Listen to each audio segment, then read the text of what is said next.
History remembers the great empires, Egypt, Rome, Persia. Their stories are carved in stone, but beneath the sands lie the forgotten ones. Civilizations that rose to incredible heights, built wonders, commanded armies, and then simply disappeared, leaving behind whispers and mysteries.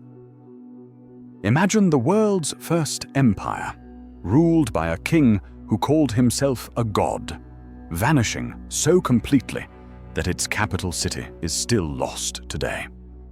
Picture so-called barbarians building the legendary city of Babylon and creating laws we still recognize, only to fade away themselves. Think of a people living for centuries in the land later called promised, caught between warring giants, their own story mostly erased. What about fearsome mountain warriors who challenged the superpowers of their time, built an empire, and were then ruthlessly wiped out? Or a mighty kingdom that fought Egypt to a standstill, sacked Babylon, but then vanished, becoming little more than a footnote? Even Egypt faced invaders who might have brought progress, only to be scrubbed from the official history. And then there were the Sea Peoples, mysterious warriors who crashed across the ancient world like a tidal wave, bringing civilizations to their knees, their origins and fate still a haunting puzzle. Today, we are digging up the stories of these lost civilizations and forgotten peoples. We'll explore the rise and dramatic fall of the Akkadians and the mystery of their lost capital. We'll see how the Amorites went from outsiders to founders of Babylon, leaving behind Hammurabi's code. We'll uncover the real story of the Canaanites, the original inhabitants of a bitterly contested land. We'll learn about the powerful Elamites, the empire before Persia, and the mighty Hittites, Egypt's forgotten rivals. We'll investigate the strange case of the Hyksos in Egypt and confront the enigma of the Sea Peoples, who brought the Bronze Age world to a fiery end.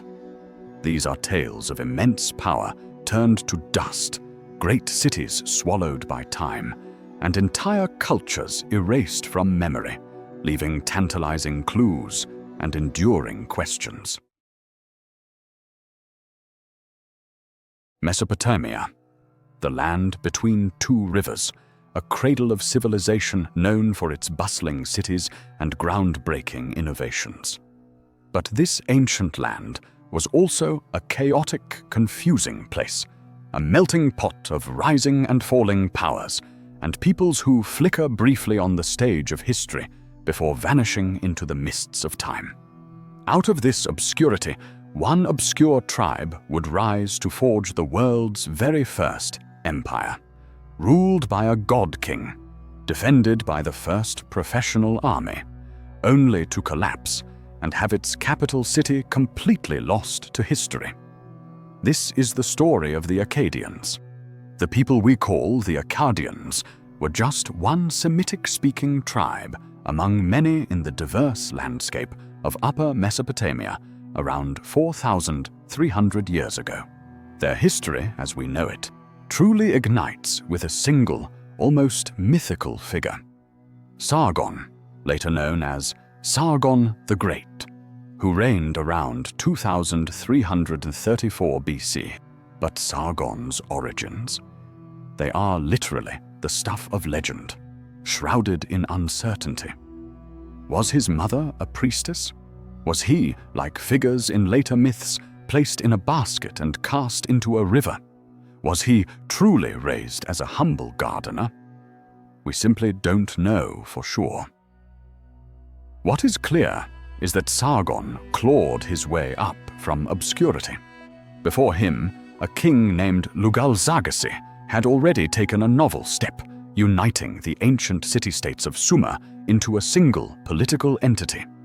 Sargon violently overthrew Lugal-Zagassi, conquered the legendary city of Uruk, and then set about a career of relentless conquest.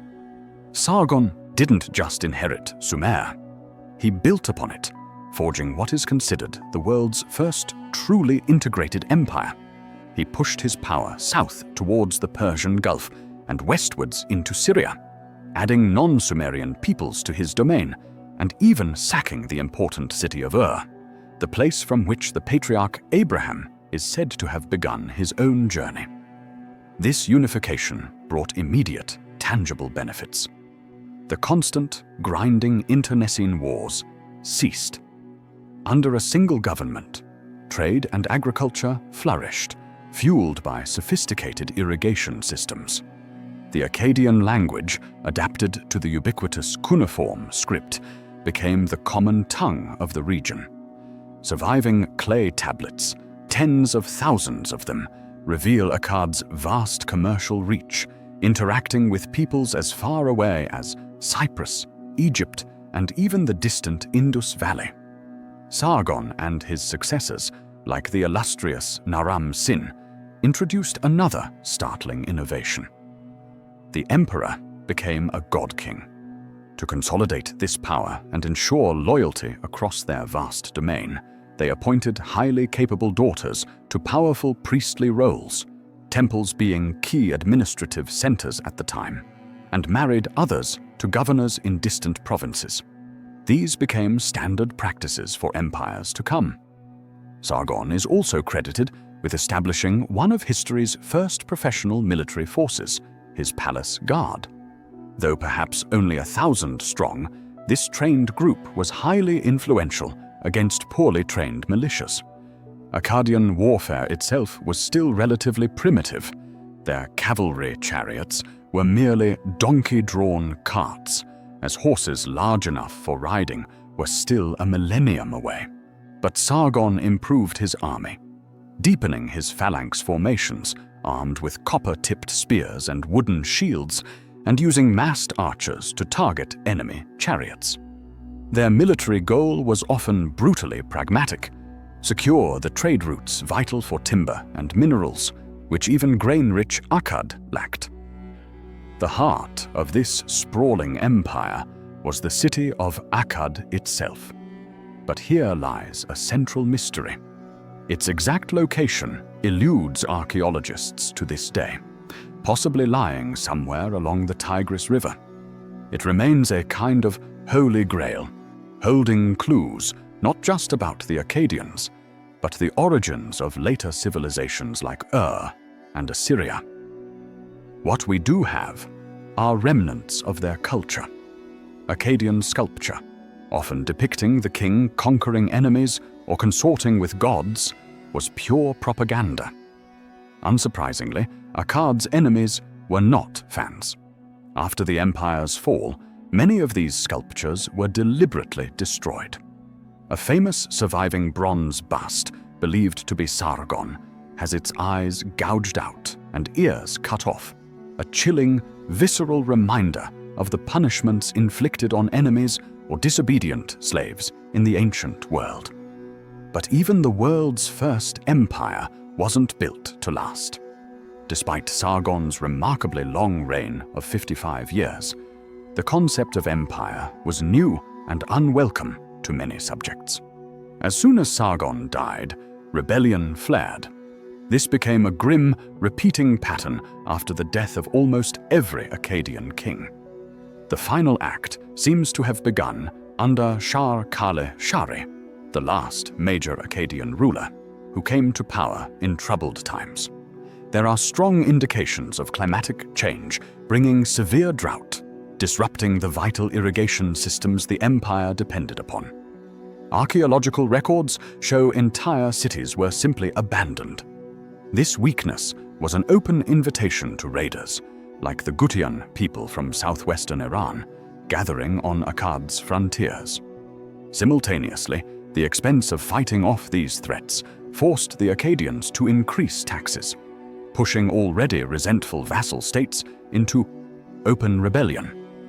Around 2193 BCE, the strain became too much. The Akkadian Empire buckled and collapsed, ushering in an era of anarchy and chaos across the region. So comprehensive, so total was this fall. that Akkad, the capital, the center of the known world for 150 years, was abandoned and eventually buried by time. Its rediscovery remains one of the great archaeological quests, yet echoes of the Akkadians remain, sometimes in unexpected ways. Naram-Sin, Sargon's grandson, who ruled the empire at its height, left behind a large carved stele celebrating a victory. Some scholars speculate he might be the Nimrod mentioned in the Bible as the mighty hunter. While his name has graced famous music by Edward Elgar and even one of Shackleton's ships, the name Nimrod today, perhaps unfairly thanks to Bugs Bunny cartoons, is often used for someone incompetent who bungles the simplest of tasks. A strange, almost insulting legacy for the powerful ruler of the world's first, now lost, empire. Babylon. Even today, the name conjures images of hanging gardens, immense power, and notorious history. It was the capital of empires, a jewel of the ancient world. But would you believe that the people who truly put this legendary city on the map, who transformed it from a minor town into perhaps the largest and most populous city on Earth at the time, were seen by their predecessors as barely civilized? As nomadic monkey men who ate raw meat and lacked even the decency of a proper burial? This is the strange and ultimately vanishing story of the Amorites. Following the collapse of the mighty Akkadian Empire around 2193 BC, Mesopotamia descended into chaos, but chaos breeds opportunity. In the late 3rd millennium BC, the settled agricultural peoples of Mesopotamia viewed the tribesmen raiding their borders with contempt. One group they dismissively called the Amorites, possibly less a specific tribal name and more a general insult for nomads. An ancient Akkadian text, The Marriage of Martu, describes them unflatteringly, accusing them of eating raw meat, having no house while alive, and receiving no proper burial when dead, essentially savages. Yet, these savages proved remarkably resilient. When a period of severe drought struck the region around the start of the 2nd millennium BC, the sophisticated irrigation systems of the settled peoples failed. The Akkadians fared badly, abandoning fields and cities. The nomadic Amorites, however, were better equipped to cope.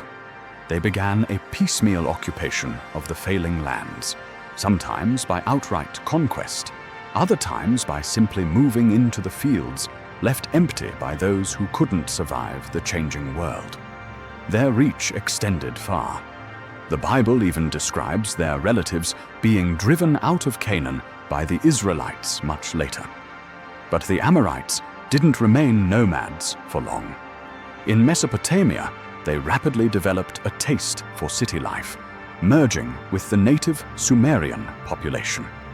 Amorite kings took over the important city of Mari on the Euphrates, and crucially, by around 1990 BC, they had conquered the unassuming Akkadian town of Babylon. In their hands, this town would become a major city-state, the heart of a new power. Centuries later, a man called Hammurabi came to the throne of Babylon. By now, the urban Amorites were so integrated that they looked down on their own nomadic kin just as heartily as the Akkadians once had. Hammurabi himself was better known by the Akkadian version of his name, Hammurabi. Hammurabi was a conqueror. He devastated the rival city of Mari, forced the once mighty Assyrians into vassal status, and even turned on the Elamites, another formerly nomadic people who had helped bring down the Akkadians. With the conquest of Elam, Hammurabi was master of most of Mesopotamia. This first Babylonian empire, this period of Amorite ascendancy, was actually short-lived. Hammurabi's promising empire crumbled during the reign of his son. But its impact was deep. and lasting. So much so that this whole era, from roughly 2000 BC to 1600 BC, is sometimes called the Amorite era, and southern Mesopotamia became known as Babylonia for the rest of antiquity. The Amorites brought fundamental changes. They broke the traditional temple monopoly on civic administration, creating a secular government alongside the religious one. This seemingly simple shift allowed for the rise of aristocratic land-owning and merchant classes, groups that would play a major role throughout future world history. Perhaps Hammurabi's most famous legacy, however, is his Code of Laws. While not the very first law code, his was the first to have a truly serious, widespread impact. Hammurabi ensured his laws, all 282 of them, weren't hidden away as obscure temple records. Instead, they were inscribed on a massive 4-ton stele of hard black diorite and put on public display.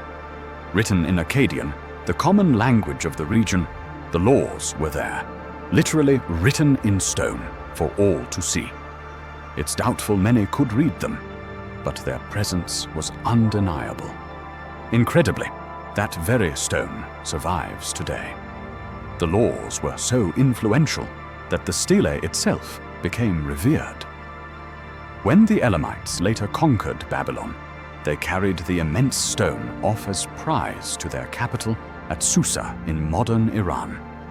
There it remained as Susa itself crumbled into ruins until a French archaeological expedition rediscovered it in 1901. That same stone, which once declared the law to the Babylonians, is now on display in the Louvre Museum in Paris. Hammurabi's code marked a significant shift.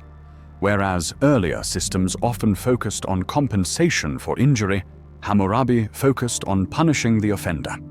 He introduced the concept known colloquially as an eye for an eye and a tooth for a tooth, the lex talionis.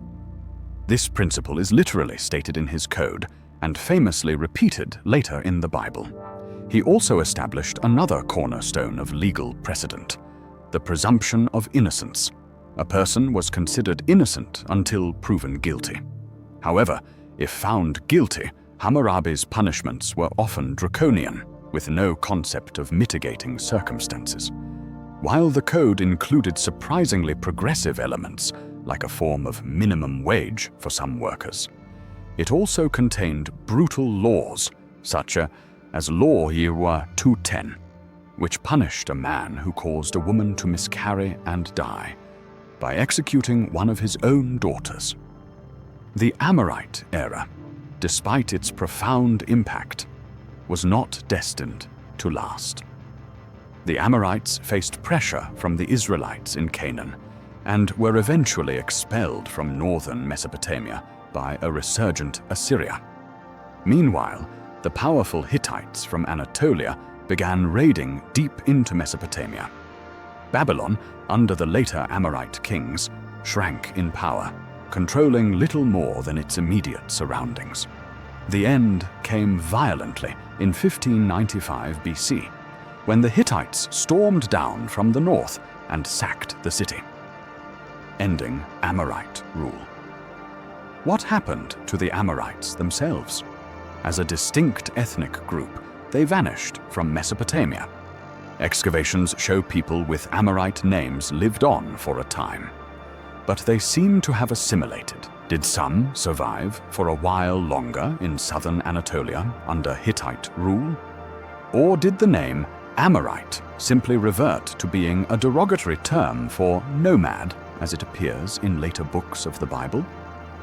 We don't know for sure. After the Great Bronze Age collapse around 1200 BC, the Amorites disappear completely from the historical record. Another forgotten people, rediscovered only by modern archaeologists. Their legacy, however, endures. Hammurabi's fundamental intention, that justice should prevail so the strong cannot harm the weak, remains a cornerstone of law today.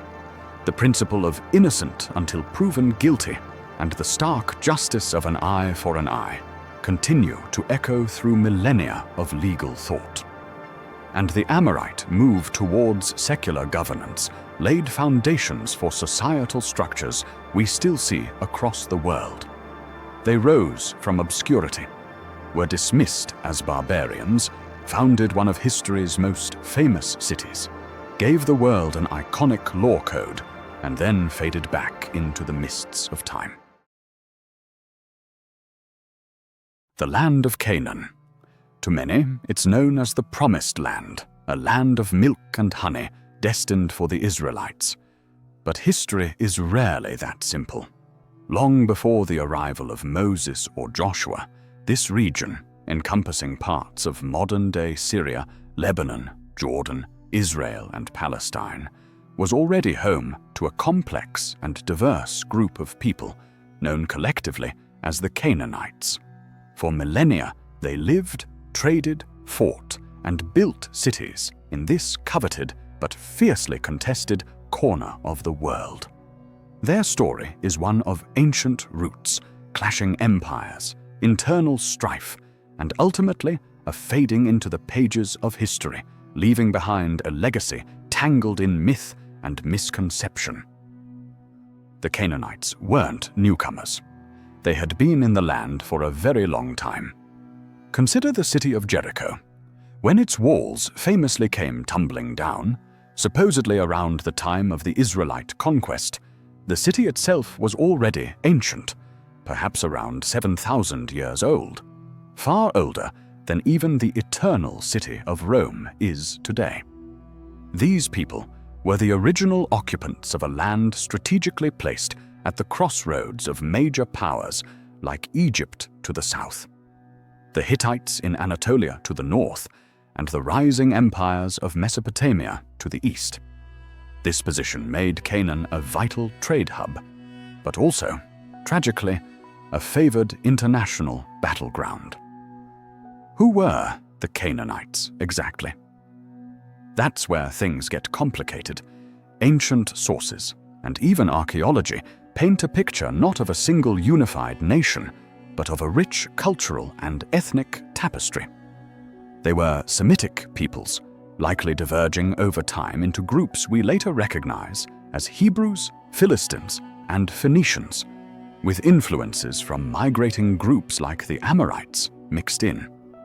They lived in small city-state kingdoms, roamed as nomadic tribes, or tended flocks as shepherd peoples, often with conflicting views on land rights, yet sometimes cooperating to exploit the rich trade opportunities. Our very first written record mentioning them groups them with robbers. This reputation seems to have stuck with a later Canaanite people, the Habiru, sharing a name remarkably similar to the Akkadian word for robber. Despite this rough reputation, the land of Canaan held a unique treasure, a small species of coastal snail. When carefully boiled, it yielded a vibrant purple liquid, the only truly color-fast purple dye known to antiquity. This incredibly prestigious dye, later famously donned by Roman emperors as imperial purple, was so synonymous with the region that the word Canaan itself might have originally referred to both the color and the land it came from. The Canaanites weren't just confined to Canaan. Around 1800 BC, during a period of instability in Egypt, they appear to have expanded southwards, establishing themselves as an independent power in the eastern Nile Delta. Known to Egyptologists as the 14th dynasty, their rule was poorly recorded and soon replaced by the mysterious Hyksos invaders. Interestingly, this coincides with biblical accounts of Hebrews being in Egypt. Was this Canaanite expansion linked to the ancestors of the Israelites? Archaeology suggests various Canaanite groups were settling in Egypt at this time, adding another layer of complexity to the familiar Exodus story. The arrival, or perhaps emergence, of the Israelites within Canaan marks a major turning point. The Bible tells a story of violent conquest, of Jericho's fall to trumpets and the divine command for Herem, the ruthless extermination of every living thing and the burning of plunder in conquered cities. However, modern archaeology and contemporary texts offer flimsy, often non-existent, support for this narrative of systematic, widespread destruction and depopulation. Jericho's walls, for instance, while indeed flattened, seem to have been destroyed earlier, possibly by the Egyptians, well before Joshua is said to have arrived. An alternative interpretation suggests that the Canaanites were already differentiating into Hebrews and Phoenicians, and the Exodus, rather than a massive conquest, might have involved smaller groups returning from Egypt, tipping the ethnic balance in some areas, but not conquering the entire land outright. Whatever the exact nature of the Israelite arrival, it added to the general chaos. Canaan remained caught between powerful neighbors. Around 1350 BC, the Babylonian king complained to the Egyptian pharaoh Akhenaten that Canaanite bandits, supposedly the pharaoh's subjects, had killed his merchants and stolen their money. The powerful Hittites pushed down from the north, supplanting Egyptian influence over much of the land. Then came the formidable Assyrians, challenging the Hittites and eventually becoming the dominant force. The famous Assyrian siege of Jerusalem under King Sennacherib in 701 BC was just one episode in this long history of external powers vying for control of Canaanite lands. By this time, around 700 BC, Canaan, as a distinct cultural or political entity, had effectively ceased to exist. The region was now primarily composed of the Hebrew kingdoms of Israel and Judah, and the land of Phoenicia along the coast. Much of the remaining territory was simply swallowed by the empires of Egypt and Assyria. The people largely stopped calling themselves Canaanites, although their origins weren't entirely forgotten. The Greek geographer Hecataeus, centuries later, noted that the region of Phoenicia was still sometimes called Cana in the common tongue, a faint echo of its past. What ultimately happened to the Canaanite people? Like so many ancient groups, they seem to have gradually merged with the populations that came to dominate their lands. Israelites, Phoenicians, Assyrians, Babylonians, Persians, Greeks, Romans, and eventually Arabs. They faded not through sudden extermination, but through centuries of conflict, assimilation, and the redrawing of political maps. Yet, the idea of Canaan endures. The return to Canaan became a theme for Renaissance painters like Bassano. Reaching the Promised Land remains an English expression for achieving a difficult goal. Settlers even named a town Canaan in Connecticut, USA, in 1739. And the biblical description of Canaan as the land of milk and honey is an evocative phrase still used today, perhaps most unexpectedly, by an Israeli single malt whiskey distillery. The Canaanites themselves may be largely forgotten, but the name of their ancient land continues to resonate through history, art, and language. The wicked Elamite who cared not for what is worthy. In war, his onslaught was swift. He devastated the dwelling places and found them ruins. He carried off the gods. He destroyed the shrines. This ominous description hints at the fearsome reputation of the Elamites among their Mesopotamian neighbors. Living on the plateau northeast of the Persian Gulf, in what is largely modern-day Iran, these were the Highlanders, as they called themselves, Heltamti in their unique language, a tongue bearing little resemblance to the Semitic languages surrounding them. For over 2,000 years, they were a persistent force, sometimes allies, often rivals, to the great powers of Mesopotamia, and even built an empire that predated the rise of Persia. Yet today, they remain largely forgotten. This is their story. The Elamites emerge onto the historical stage around 2700 BC, already in violent conflict with the record-keeping Sumerians to their west. Elam was briefly reduced to a vassal state, but these mountain people possessed an indomitable streak that made them impossible to keep subdued for long. As soon as Sumerian power faltered, the Elamites went on the offensive, conquering parts of Mesopotamia. This set the scene for centuries of back-and-forth warfare, diplomacy, and trade. Elamite dynasties rose and fell. They conquered Sumer, only to be crushed by Sargon of Akkad. They regained control, only to be defeated again by the resurgent city of Ur. By the time the dust settled around 1500 BC, the Elamites were a recognized nation. They had begun using their own written language, a script known as Proto-Elamite. Frustratingly, much of it remains undeciphered today, adding to their mystery. They had also expanded from their highland stronghold of Anshan into the lowlands, taking over the ancient city of Susa, which would become their later capital, transforming it from a Mesopotamian outpost into an Elamite center. Elamite kings styled themselves King of Anshan and Susa, and their mountain gods began to be worshipped in the lowlands. Elamite civilization truly flourished at the end of the Bronze Age. Around 1185 BC, an Elamite king named Shutruk-Nahunta took advantage of Assyrian attacks that had weakened Babylon. After the Assyrians withdrew, the Elamites swept in and conquered Babylon themselves. In a move echoing through history, they carried away the famous stele inscribed with the laws of Hammurabi, a testament to their victory and the perceived legitimacy of their rule.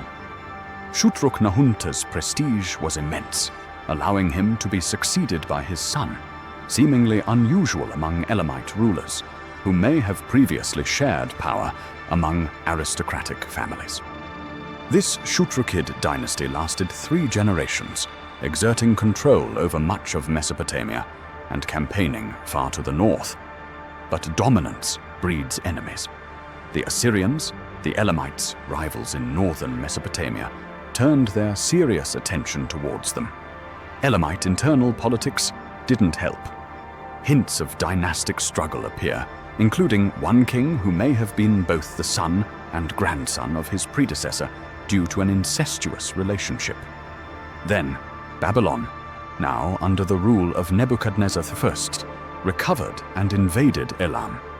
Taken by surprise, the Elamites mustered for a defense on the banks of their holy river Ulaya, near Susa. They were utterly defeated. Susa was sacked, and the Babylonians triumphantly reclaimed the statue of their god Marduk, which the Elamites had taken in their earlier conquest. With the fall of Susa, the Elamite Empire descended into anarchy.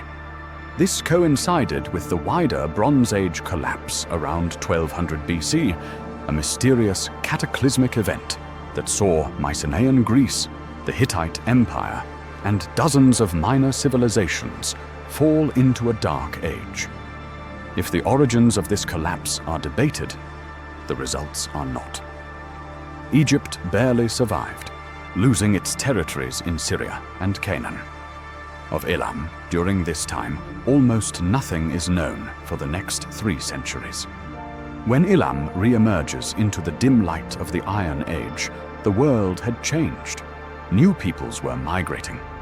In the east, an Iranian people known as the Medes pushed the Elamites out of their traditional highland home. The territory around Susa now became the Elam, known to the Bible and the classical world. Very little is known of Elam in this early period, as they hadn't yet started writing texts again. We know they sometimes fought alongside their Babylonian neighbors against the Assyrians around 815 BC, trying to maintain a delicate balancing act between the two powers. This balancing act failed when Babylon fell to the Assyrians into 700 BC.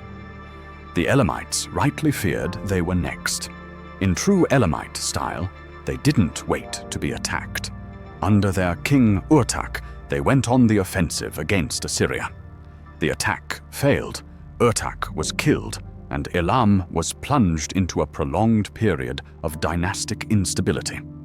Only dynastic problems among the Assyrians themselves had saved Elam from immediate destruction.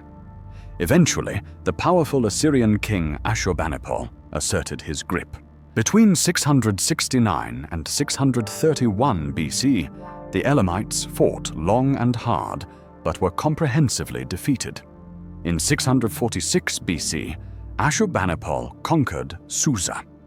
His own chilling words, inscribed on a tablet found in his capital Nineveh, describe the utter devastation. "I conquered their holy city, great Susa. I captured their palaces and broke open the storerooms of their gold, silver, and other treasures. The temples of Elam were no more, their gods and goddesses mere voices in the wind. I poured sunlight into the tombs of their kings, both old and new, and carried the bones to Assyria. The lands of Elam I devastated, and in their fields I sowed salt." Keeping with Assyrian practice, Ashurbanipal exiled many of the Elamite survivors across his empire. A shadow of the Elamite people remained in their homeland, but scattered and defenseless. The last of the Elamites were soon absorbed by other Iranian peoples moving in from the south. As a distinct nation, they vanished from history. What echoes remain? Much of what we know comes from the remarkable statuettes and sculptures they left behind. Striking, elegant art that was highly influential on later artistic developments in the region. Students of the Old Testament will find references to Elam, described by Isaiah as a land of bowmen, and by Jeremiah as destined to drink the cup of divine wrath. According to the Acts of the Apostles, Elamites were even among those present in Jerusalem at Pentecost. Though their empire is long gone and their language largely silent, these fragments serve as reminders of the long, often turbulent, and ultimately forgotten history of the Elamites. Imagine an empire strong enough to go toe-to-toe with the mighty Egypt of the pharaohs, powerful enough to march thousands of kilometers and sack the great city of Babylon. Now imagine that empire disappearing so thoroughly from history that for centuries its only trace was the occasional mention in the Old Testament, giving the utterly wrong impression of a scattered, minor people. Had you asked about the Hittites 150 years ago, you might only have heard of Uriah, the unfortunate husband cuckolded and killed by King David. This summary would have baffled the people who called themselves the Nesumna, masters of Anatolia. This is their mysterious story. Who were these powerful, forgotten people? The Egyptians called them the Keti. The Mesopotamians called them the Hatti, perhaps confusing them with the even more obscure Hattian people they replaced. We call them Hittites, the name given by the Hebrews. Their true identity remained shrouded until modern archaeology unearthed their capital, Hattusa, and scholars finally deciphered their inscriptions in the 1960s, revealing a lost world. Even now, much about the Hittites remains mysterious. Where did they come from? This is a major puzzle. They spoke an Indo-European language, one of the earliest known, linking them linguistically to peoples across Europe and India. Words for foot, like Vedic pad, Hittite peda, Greek pod, and English pedal, all share a common root. They were also expert horsemen who revolutionized chariot warfare. Did they sweep down from the north, maybe the Caucasus, or were they native Anatolians who rose to prominence for reasons still unclear? What is clear is that they replaced the earlier Hattians and took over their capital, Hattusa. This sprawling city nestled among rocky crags in north-central Turkey, has yielded palaces, temples, barracks, and crucially, thousands of baked clay tablets, royal archives that tell us almost everything we know about this lost civilization. The history of the Hittites is typically divided into an Old Kingdom, roughly 1700 to 1500 BC, and a New Kingdom, 1400 to 1200 BC, possibly separated by a century of anarchy. The Old Kingdom rose under a warrior king named Hattusili around 1650 BC. He refounded Hattusa, which had previously been razed and cursed by its enemies, and, like any good conqueror, faced violent rebellions from the peoples he subjugated, his rebellious servants, as the ancient texts call them. On his deathbed, Hattusili passed over his own sons and designated his grandson, Mursili, as heir. Mursili proved just as proficient a conqueror. After campaigns in Syria, bringing Aleppo under Hittite control, he achieved his most famous and perhaps most inexplicable feat. He led his army on an astonishing 2,000-kilometer march all the way to Mesopotamia and sacked Babylon in 1595 BC, ending the rule of the Amorite kings. Though confusingly, alternative chronologies place this raid decades later. Historians are still tidying up this era. Why did he do it? Outright conquest was impossible. Babylon was simply too far away in an age of poor communication. Whatever the reason, the Hittite aristocracy back home was apparently unimpressed. On Mursili's return, he was assassinated in a coup led by his own brother-in-law. This set a grim precedent. The new king was eventually assassinated by his son-in-law. Incompetence, inefficiency, and perhaps climate change compounded the instability, and the Old Kingdom fell apart by around 1490 BC.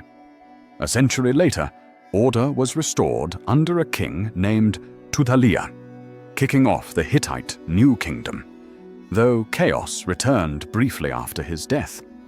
Tudhaliya made crucial changes, transforming the king from merely first among equals into a demigod, the sole conduit between the Hittites and their divinities.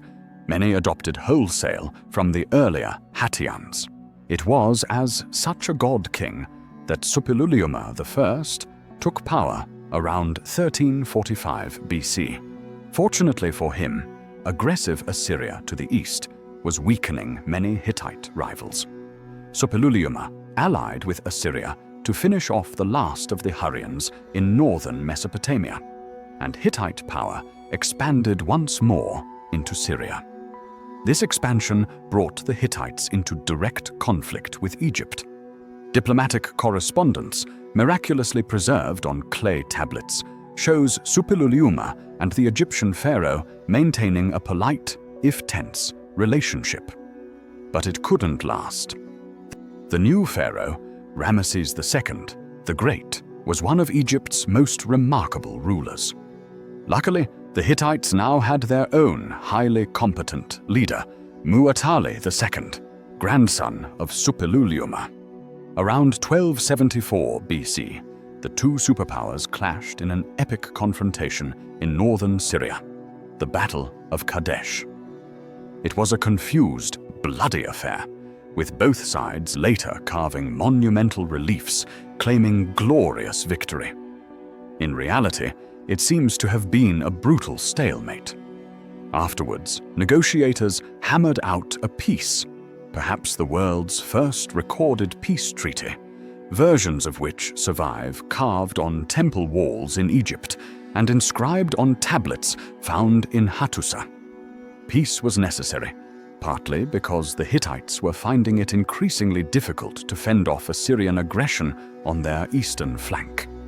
The Hittites gradually lost ground to the Assyrians, but held on until the entire region was engulfed by the mysterious Bronze Age collapse in the 12th century BC. This cataclysm obliterated civilizations like the Minoans of Crete and the Mycenaeans of Greece. and it wiped out the Hittites of Anatolia. Around 1190 BC, the Hittite capital, Hattusa, was destroyed by pillaging invaders. The organized Assyrians pounced on the remnants of the empire. Within a few generations, the Hittites, once rivals of Egypt, were no longer even a memory. For centuries, they remained lost, known only through those few confusing biblical mentions. It was only through the painstaking work of archaeologists and linguists deciphering their language from dusty clay tablets that this powerful empire was resurrected from the ashes of history. Their legacy includes not just their enigmatic story, but tangible firsts, that peace treaty with Egypt, and a generation later, the world's first recorded sea battle, where they challenged and defeated the naval power of Cyprus in 1210 BC. A powerful, influential people erased almost completely, now slowly revealing their secrets from the earth.